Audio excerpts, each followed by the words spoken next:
Every now and then, a single fossil comes along that it rewrites the history books. It can challenge everything we think we know, sparking a debate that goes on for, well, more than a century. Today, we're diving into one of those exact fossils, a creature that seems to be caught between two completely different worlds, Archaeopteryx, what many call the very first bird.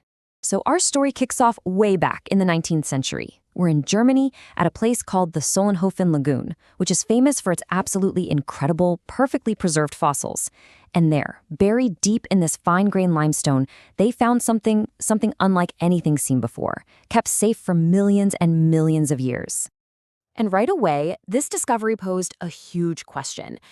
When scientists first laid eyes on it, they saw this baffling mix of features. So what was it? Was it some kind of reptile that just happened to have feathers? Or was it a bird, but with teeth and claws? This single fossil was about to light the fuse on a scientific firestorm. To really get why this was such a head-scratcher, we've got to look a little closer at the fossil itself and the strange secret, all the contradictions, written right into its bones.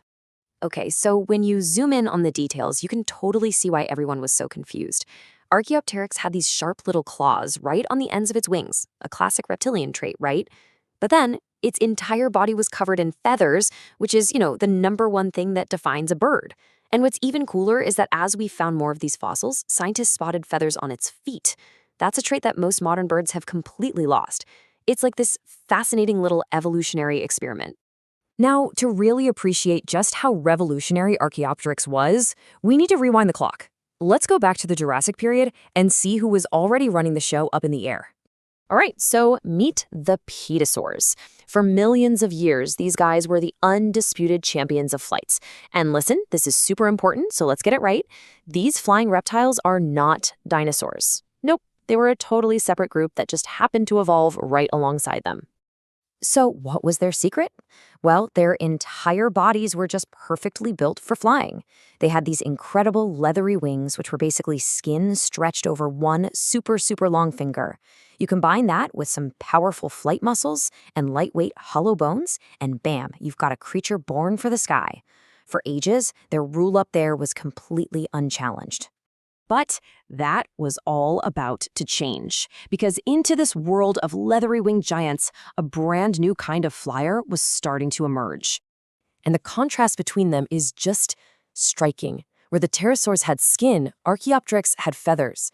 While pterosaurs were absolute masters of the air, Archaeopteryx was, let's be honest, a pretty primitive flyer. It definitely wasn't winning any aerial acrobatics contests. It was a whole new design, a true pioneer taking the first clumsy, feathered steps into the sky. So how did it even get off the ground? Well, it all came down to a few key new tricks. First, of course, were the feathers, a totally revolutionary idea for flight.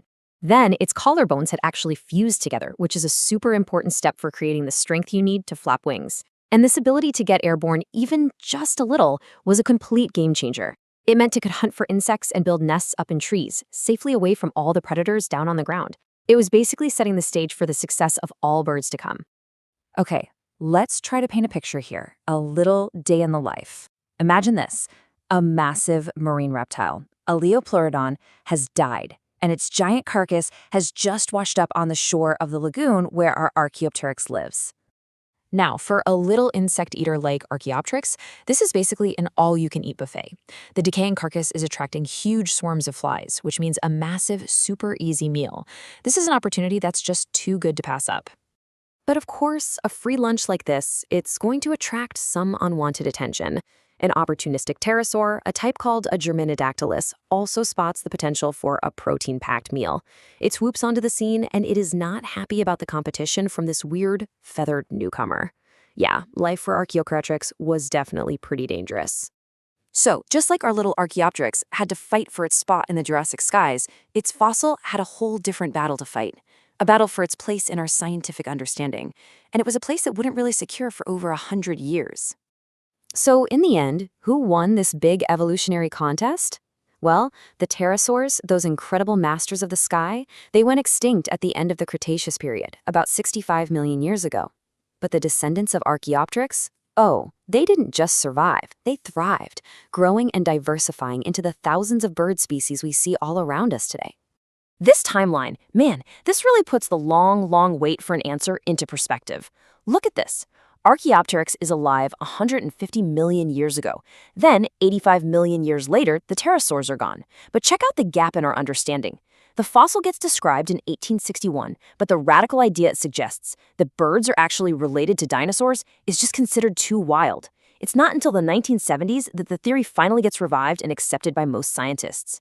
So there you have it, this one incredible fossil, buried at the bottom of a lagoon, launched one of the biggest debates in the history of paleontology. But the idea was just so far ahead of its time that the whole theory was basically put on a shelf for over 100 years. It really makes you wonder, doesn't it? What other revolutionary truths might be out there, buried in the ground, just waiting for us to finally be ready to understand them?